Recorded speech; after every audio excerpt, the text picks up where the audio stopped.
Bulletin का बाकायदा आगाज करेंगे और सबसे पहले बात करेंगे अनारकली बाजार में धमाके के हवाले से। पुलिस और हसास इदारों की तफ्तीश जारी है। फुटेजेस की मदद से मुबैना दहशतगर्द की शनाख्त कर ली गई है। तफ्तीशी जराये का ऐसा बताना है कि मुबैना दहशतगर्द मोटरसाइकिल पर जाए वकुआ तक आया। मुबैना दहशतगर्द ने जाए वकुआ पर एक बैग रखा। मुबैना दहशतगर्द के जाने के 4 मिनट बाद धमाका हो गया। मुबैना दहशतगर्द के फरार होने की फुटेजेस हासिल की जा रही हैं। धमाके में इस्तेमाल होना जारी है।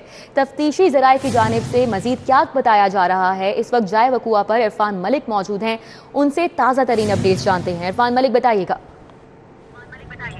जी बिल्कुल, आज जो 1:45 के ऊपर अनारकली बाजार में अफसोसनाक वाक़या रूनुमा हुआ था। उस जाए हादसा को अभी तक कानून नाफिज करने वाले इदारे और काउंटर टेररिज्म डिपार्टमेंट की जानिब से क्लियर नहीं किया गया। अब तक जो है इस जाए वकुआ के ऊपर कनाते लगाकर तमाम एरिया जो है इसको सील किया गया है और गाहे बगाहे काउंटर टेररिज्म डिपार्टमेंट और कानून नाफिज करने वाले इदारों के अफसरान जो हैं वो मौके से एविडेंस कलेक्शन के लिए पहुंच रहे हैं। मौके से एविडेंस कलेक्शन की जा रही है और जो सीसीटीवी फुटेजेस जो हासिल की गई हैं उसके मुताबिक जो है ज़राए का ये कहना है कि सीसीटीवी फुटेज के अंदर हमलावर जो मुबैना हमलावर था उसकी शनाख्त कर ली गई है, क्योंकि उसके जाने के 4 मिनट के बाद ये अफसोसनाक वाक़या रूनुमा हुआ। इसमें आपको बताएं कि जो फुटेजेस हासिल की गई हैं वो प्राइवेट कैमरास की मदद से ली गई हैं, जिसके अंदर जो है 1:45 और कुछ सेकंड के ऊपर ये अफसोसनाक वाक़या हुआ और जहाँ पे ये ब्लास्ट हुआ वहाँ पे 5 जो मोटरसाइकिलें मौजूद थी, जबकि इसके साथ साथ कुछ रेडी पान भी मौजूद थे और उन्हीं के करीब जो है ये ब्लास्ट हुआ। और सीसीटीवी फुटेजेस जो है हासिल की गई हैं जो प्राइवेट लोगों ने अपने कारोबारों को महफूज करने के लिए की थी, उन फुटेजेस के अंदर पुलिस हुकाम के मुताबिक और कानून नाफिज करने वाले इदारों के ज़राए के मुताबिक जो हमलावर है उसकी शनाख्त की जा चुकी है। जबकि अगर बात की जाए उस बारूदी मवाद की, तो बारूदी मवाद के बारे में फ्रांसिक एक्सपर्ट जो थे उनका ये कहना था कि बारूदी मवाद जो है वो देसी साख्ता है और इसके अंदर बॉल बेरिंग का इस्तेमाल नहीं किया गया, क्योंकि मौके से अभी तक जो है वो कोई बॉल बेरिंग नहीं मिले, लेकिन छोटे छोटे लोहे के पीसेस जो हैं वो मिले, जिससे ये अंदाज़ा लगाया गया है कि ये जो ब्लास्ट है ये धमाका खेज़ मवाद किसी ऐसे लोहे के टीन में रखा गया था जिसकी वजह से इसकी शिद्दत जो थी वो इतनी ज़्यादा थी कि जब ये ब्लास्ट हुआ तो आसपास की इमारतों के शीशे टूट के दूर दूर तक इसकी आवाज़ सुनाई दी गई और उसके साथ साथ जब ये ब्लास्ट हुआ तो उसके फौरी बाद आग लग गई, जिसने जो मोटरसाइकिलें मौजूद थी उनको भी अपनी लपेट में ले लिया। इस हवाले से आपको बताएं कि रेस्क्यू 1122 की जानिब से ये बताया गया था, जब ये ब्लास्ट हुआ तो उनकी जानिब से ये कहा जा रहा था कि ये सिलेंडर ब्लास्ट जो है वो लग रहा है, क्योंकि अपेरेंटली यहाँ पे बहुत सी ऐसी जो ठेले थे जहाँ पे बहुत से ऐसे रेडी पान मौजूद थे जो खाने पीने की अशिया जो हैं वो सेल करते थे, तो उनके पास सिलेंडर भी मौजूद होता था और इसी वजह से पहले इत्तला यही थी कि ये सिलेंडर ब्लास्ट है। लेकिन जब पुलिस और दीगर कानून नाफिज करने वाले इदारे यहाँ पे पहुँचे तो उनकी तहकीकात के मुताबिक ये प्लांटेड डिवाइस थी।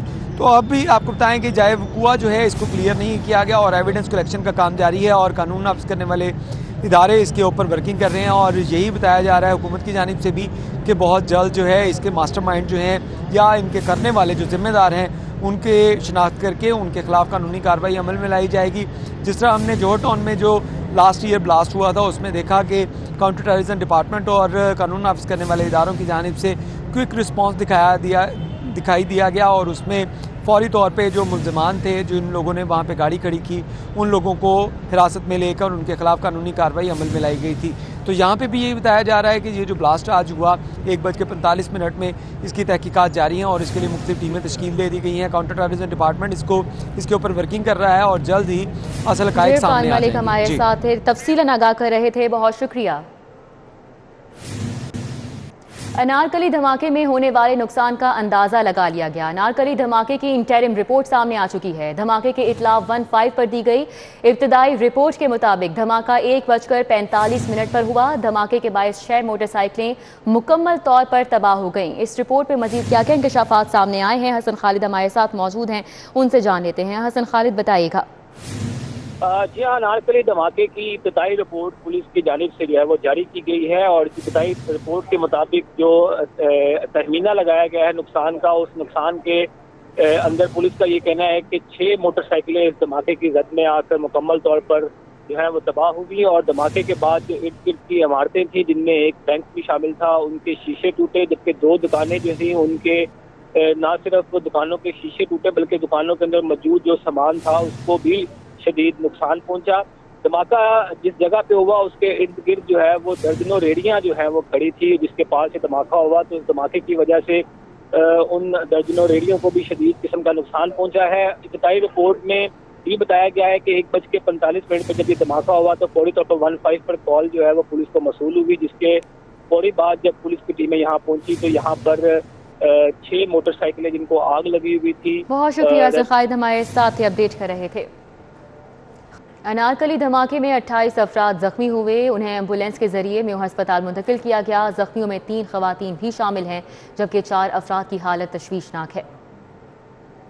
इनिशियल रिपोर्ट्स के मुताबिक ये एक हाई एक्सप्लोजिव ब्लास्ट था। अस्पताल इंतजामिया की तरफ से मुझे बताया गया है कि यहाँ पर इन्होंने लिस्ट बना ली है और जिस तरह आपने कहा उस तरह काउंटर बना के इनकी फैसिलिटेशन अभी तक फौरी तौर पर हम यहाँ इंश्योर करते हैं। तमाम किंग एडवर्ड मेडिकल यूनिवर्सिटी और मियो हॉस्पिटल के स्पेशलिस्ट और प्रोफेसर्स फिजिकली मौजूद और एमएस साहब की सरबराही में इनके सारे एएमएसएस जो मौजूद हैं और हमारे डॉक्टर्स इंस्पिरेशन के साथ इन तमाम पेशेंट को देख रहे हैं। वज़ीर सेहत डॉक्टर यास्मीन राशिद ने मियो अस्पताल में हंगामी इक़दामात की हिदायत की और कहा कि एमएस डॉक्टर इफ्तिखार की निगरानी में तमाम अमला जख्मियों को बेहतरीन तिब्बी सहूलतों की फराहमी यकीनी बना रहा है। कि आईजी पंजाब ने 5 DPOs के तकर्रुर तबादले कर दिए हैं। हसन इकबाल को DPO सियालकोट तैनात किया गया है। DPO सियालकोट उमर सईद को CPO रिपोर्ट करने का हुक्म दिया गया है। अली साई हमारे साथ मौजूद हैं, उनसे जानेंगे। अली साई बताएगा मजीद कौन कौन से नाम शामिल हैं। जी बिल्कुल, आईजी पंजाब राव सरदार अली की जानब से आज 5 DPOs के तकर्रुर तबादलों के हवाले से अहकाम जारी किए गए हैं। DPO मुजफ्फरगढ़ हसन इकबाल को DPO सियालकोट तैनात किया गया है। उमर सईद मलक को DPO सियालकोट से CPO रिपोर्ट करने का हुक्म दिया गया है, जिसके बाद चीफ सेक्रेटरी ने उनको CPO रावलपिंडी की खाली सीट पर तैनात किया है। अमीर अब्दुल्ला न्याजी को DPO विहाड़ी से AIG डेवलपमेंट तैनात किया गया है। तारक अजीज को DPO विहाड़ी तैनात करने के अहकाम जारी किए गए हैं।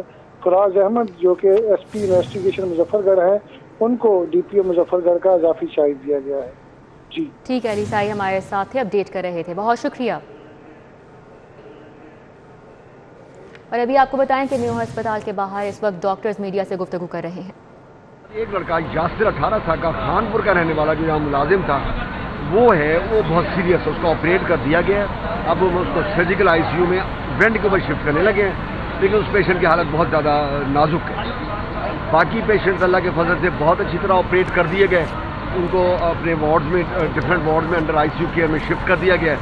जो पेशेंट्स हमारे स्टेबल थे 1-2 को डिस्चार्ज भी किया गया, बाकियों को वार्ड में सर्जिकल तो वेस्ट सर्जिकल में शिफ्ट कर दिया गया। स्पेशली वो पेशेंट जिनको स्प्लिंटर या जिनको समझ लीजिए वो जो वॉल बेरिंग था वो उनके पेट में लगे, लेकिन पेट में वो अंदर जाके ज़्यादा परफोरेट नहीं कर सके, अल्लाह का करम हुआ, लेकिन उनको अंडर ऑब्जर्वेशन रखा है ताकि खुदा न खास्ता अगर कोई प्रॉब्लम हो लेटर हो कॉम्प्लिकेशन हो तो उसको फौरन डील किया जाए। अच्छा डॉक्टर साहब, यासर किसी का कोई बॉडी के अज़ा भी ज़ाया हुए? जी बिल्कुल हुए हैं जी। हमारे ऑर्थोपेडिक सर्जन ने जो जिस तरह यासिर बच्चे का बता रहा हूँ उसका भी एम्पुटेशन हुई है।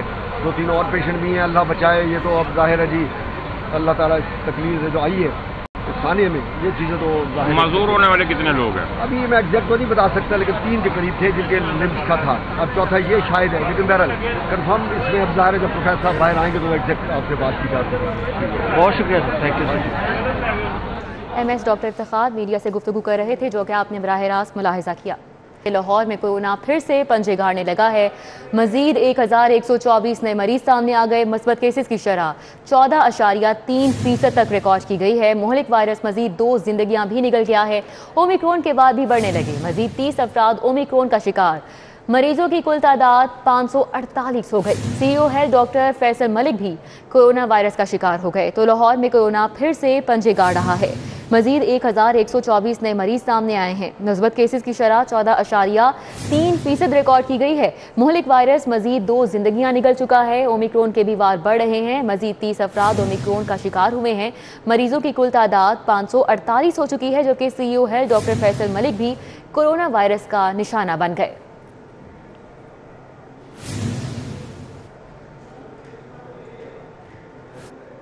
और अभी आपको बताएं कि अवाम को कोरोना से बचाने के लिए लॉकडाउन सख्त करने का फैसला किया गया है। शहर समेत सूबे भर में सख्त लॉकडाउन का फैसला।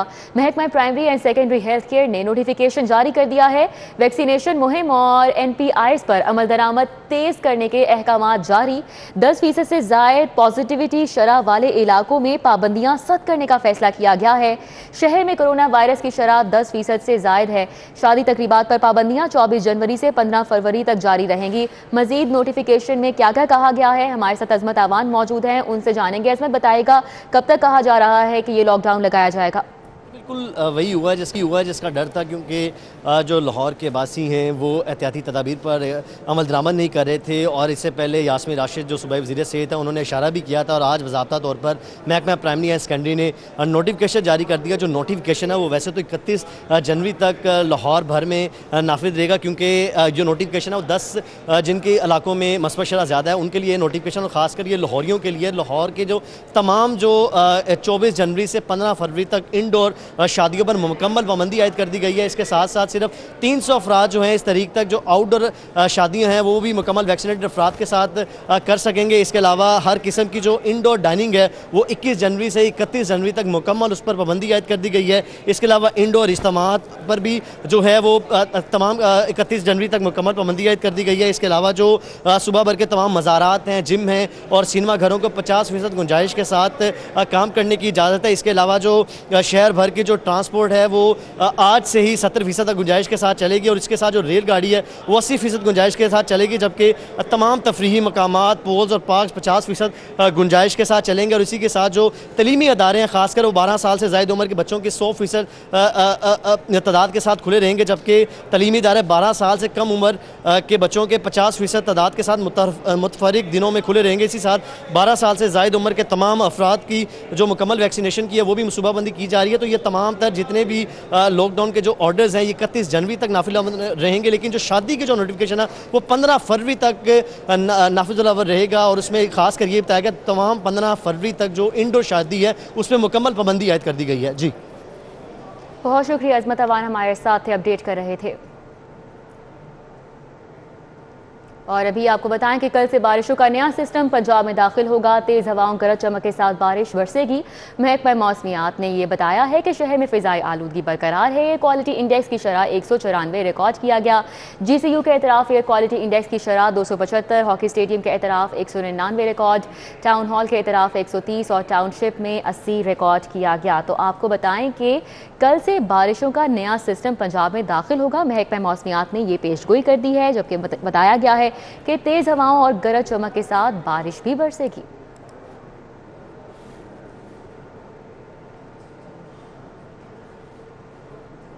चौदह माह से तनख्वाहों की अदम अदायगी, स्टाफ का यूनिवर्सिटी ऑफ साउथ एशिया के बाहर फीमा डिपार्टमेंट के खिलाफ एहतजाज। मुजाहिरीन का कहना है कि 700 से ज़ायद स्टाफ मेंबर्स तनख्वाहें ना मिलने पर फाका कशी पर मजबूर हैं।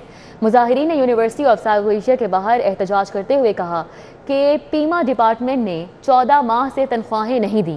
प्रिंसिपल सोनिया फारूक, हिरा बीबी, जुनैरा बीबी, मोहम्मद अरशद, उमर अहमद, मुकद्दस मंजूर और दीगर मुजाहिरे में शरीक हुए।